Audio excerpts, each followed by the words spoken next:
Pagaliau atkeliavo, pakuojam ir žiūrim, kas viduje.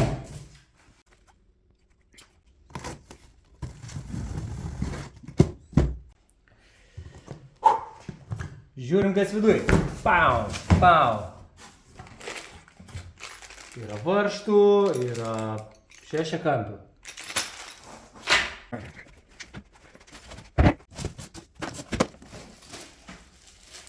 Šito nereikės, nes dar nesugadinam, o prieš instrukcijų nieks neskaitė.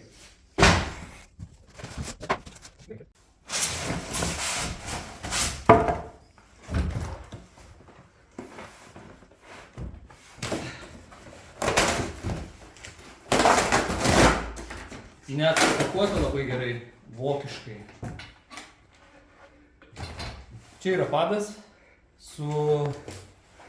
suliniuoti į vieną ir į kitą pusę. Yra inčais, yra visiškai nereikalingas dalykas. Matuokim kaip normalioji pasaulio dalis, centimetrais, milimetrais.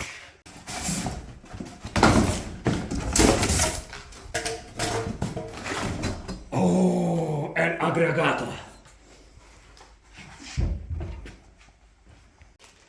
Tai kaip ir rodžiau, yra šešiakampiai, kad yra komplekte faina, bet jeigu tinka ir kiti šešiakampiai, jeigu turi.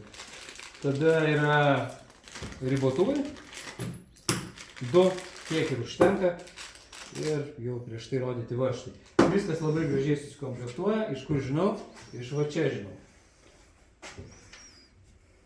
Turim 2, vieną naudojam lankstam,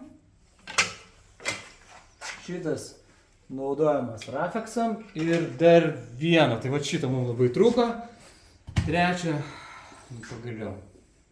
Kam naudosim? Nu, pažiūrėkit kitus video ir pamatysit. Tai 3 pagrindiniai elementai, kuriuos naudoja baldžiai ir juos dabar galėsim rinktis be jokio perregulimo. Anksčiau reikėjo, jeigu kažką darom, šitas stakles dažniausiai palikdavom taip, kaip yra, šitas reguliuodavom ir reikėdavo keisti tiesiog atstumus. O dabar nebereikės. Pasekit mus socialiniuose tinkluose, galite visuose, galite belekur, viskas šitam kartui. Iki!